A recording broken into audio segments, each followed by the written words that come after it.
ವರ್ಷ ಮುಗಿದು 19ನೇ ವರ್ಷ ಮುಂಗಾರು ಮಳೆ ಒಂದು ದೊಡ್ಡ ಸಾಹಸ ಮತ್ತೆ ದೊಡ್ಡ ಪ್ರಮಾಣದಲ್ಲಿ ಬೆಳೆಸಿದಂಥ ಚಿತ್ರ. ಅದರ ಮೂಲಕ ಬೆಳೆದ ನಟರು, ನಿರ್ದೇಶಕರು, ನಿರ್ಮಾಪಕರು ಅದನ್ನು ನೆನೆಸ್ಕೊಳ್ತಾ ಇನ್ನೊಂದು ಅದೇ ರೀತಿಯ ಹೊಸ ಪ್ರಯತ್ನ ಮಾಡಿದ್ದಾರೆ ಕೃಷ್ಣಪ್ಪನವರು. ಬಹಳ ಸಂತೋಷ.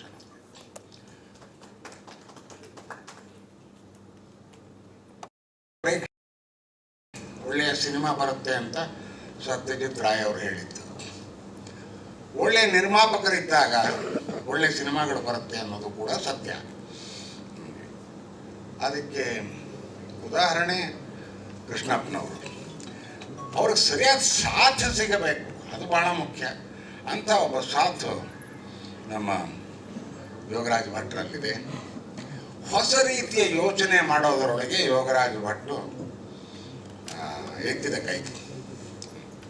ಯಾವ್ದಾರ ಅವರ ಸಂಭಾಷಣೆ ಇರಲಿ, ನನಗೊಂದು ವಿಚಿತ್ರವಾದ ಕಾಸ್ಟ್ಯೂಮ್ ಕೊಟ್ಟಿದ್ದಾರಲ್ಲ ಅದಿರಲಿ, ಅಥವಾ ಹಾಡಿನ ಧಾಟಿ ಇರಲಿ, ಇಡೀ ಸಿನಿಮಾಗೆ ಒಂದು ರೂಪ ಇರಲಿ, ಅದೆಲ್ಲದರಲ್ಲೂ ಏನೋ ಒಂದು ಹೊಸತನವನ್ನು ಹುಡುಕಿ ಸೃಷ್ಟಿ ಮಾಡಿ ಅದನ್ನು ಗೆಲ್ಲಿಸೋರು ನಮ್ಮ ನಿರ್ದೇಶಕರು ಯೋಗರಾಜ್ ಭಟ್ರು. ಬಹಳ ಸಂತೋಷ ಅವ್ರ ಜೊತೆ ಕೆಲಸ ಮಾಡಿದ್ದು. ಬಹಳ ದಿವಸ ಕೈ ಬಿಟ್ಬಿಟ್ಟಿದ್ರು ನನ್ನ. ಈಗೇನೋ ಹುಡ್ಕೊಂಡು ಬಂದರು ಅಂತ. ಹುಡ್ಕೊಂಡು ಬಂದರು ಅಥವಾ ಅನಿವಾರ್ಯತೆ ಇತ್ತು ನನಗೆ ಗೊತ್ತಿಲ್ಲ. ಬಹಳ ಸಂತೋಷದ ದಿನ. ನಮ್ಮ ಸುಮುಖ ಹೊಸ ನಟ ಏನಲ್ಲ, ರಂಗಭೂಮಿಯಲ್ಲಿ ಮತ್ತು ಚಿತ್ರರಂಗದಲ್ಲಿ ಸಾಕಷ್ಟು ಕೆಲಸ ಮಾಡಿದ್ದಾನೆ ಸಣ್ಣ ವಯಸ್ಸಿನಿಂದ. ಅದಕ್ಕೆ ಪೂರಕವಾಗಿ ಅವ್ರ ತಂದೆ ತಾಯಿ ಕೂಡ ಒಂದು ಒಳ್ಳೆಯ ವಾತಾವರಣ ಸೃಷ್ಟಿ ಮಾಡಿದ್ರು ಅವನಿಗೆ. ಆ ವಾತಾವರಣದಿಂದ ಬೆಳೆದು ಬಂದಿರೋನು.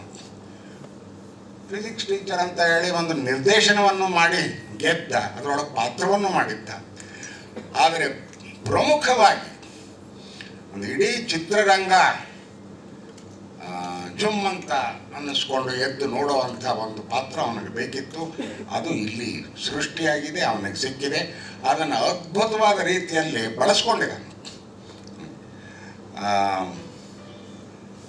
ಏನು ಹೇಳಬೇಕು ಅದನ್ನು ನಮ್ಮ ಪ್ರೇಕ್ಷಕ ವೃಂದ, ಕನ್ನಡ ಜನತೆ ಇಂಥ ಒಬ್ಬ ಹೊಸ ಹುಡುಗನ್ನ ಎತ್ತಿ ಹಿಡಿದು ಅವನನ್ನು ದೊಡ್ಡ ಪ್ರಮಾಣದ ಹೀರೋ ಆಗಿ ಬೆಳೆಸಬೇಕು ಅಂತ ಹೇಳಿ ನಾನು ಕೇಳ್ಕೊಳ್ತೀನಿ ಅವ್ರನ್ನ. ಹಾಗೇನೆ ಅವ್ರ ಜೊತೆಯಲ್ಲಿ ನಮ್ಮ ಇಬ್ಬರು ಸುಂದರಿಯರಿದ್ದಾರೆ ಇಲ್ಲಿ. ನನಗೆ ಯಾವಾಗಲೂ ಕನ್ಫ್ಯೂಷನ್ನು, ಇವಳ ಹೆಸರು ಅವಳ ಹೆಸರು ಇದ ಅಂತ. ಆದ್ದರಿಂದ ಹೆಸರು ಹೇಳಲ್ಲ.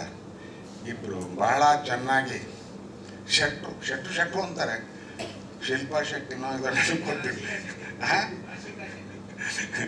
ಓಕೆ, ಭಾಳ ಚೆನ್ನಾಗಿ ಮಾಡಿದ್ದಾರೆ.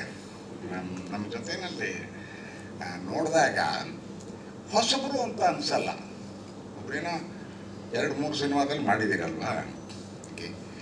ಬಟ್ ಭಾಳ ಧೈರ್ಯವಾಗಿ,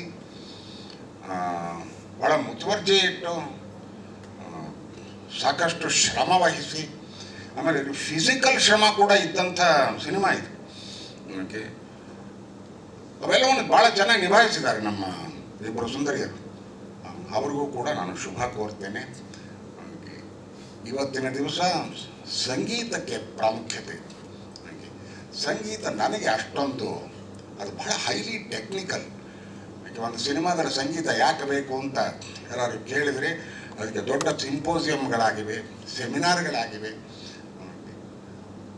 ಅದೆಲ್ಲದರ ಒಟ್ಟಾರೆ ಸಾರಾಂಶ ಬರೋದಂದರೆ ಮೂಡ್ ಎನ್ಹಾನ್ಸರ್ ಅಂತೀವಿ.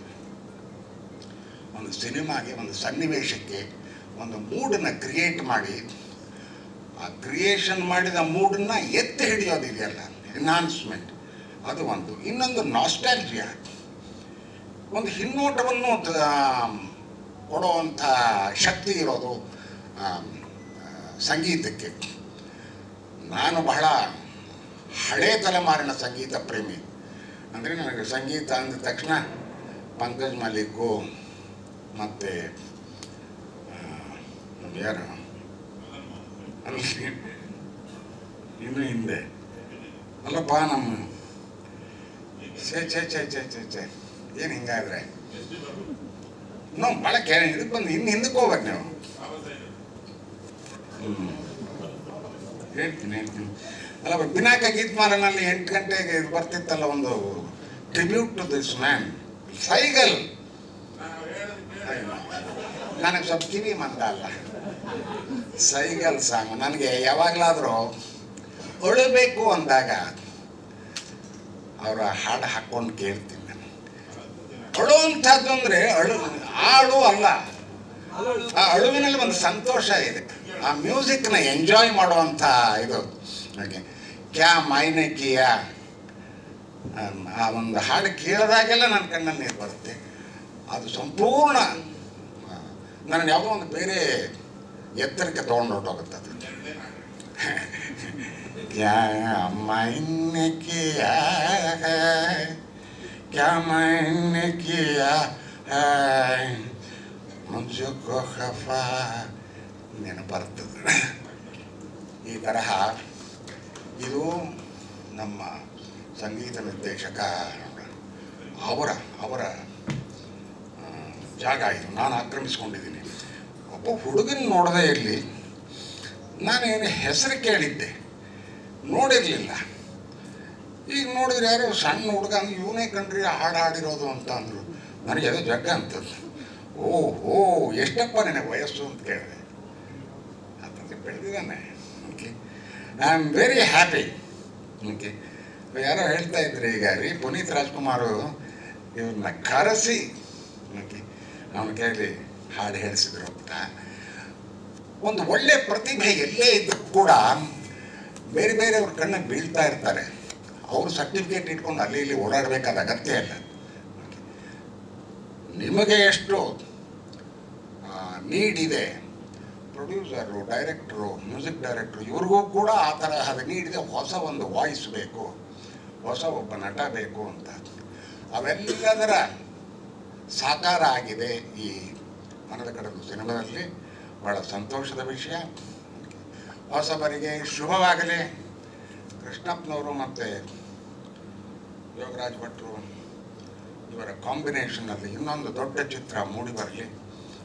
ಅದು ಕನ್ನಡ ಪ್ರೇಕ್ಷಕರಿಗೆ, ಕರ್ನಾಟಕದ ಜನತೆಗೆ ಮತ್ತು ಇಡೀ ಸಿನಿಮಾ ಜಗತ್ತಿಗೆ ಒಂದು ಒಳ್ಳೆಯ ಸಿನಿಮಾ ಸಿಕ್ಕಂಥ ಸಂತೋಷ ಸಿಗಲಿ ಅಂತೇಳಿ ನನ್ನ ಮಾತು.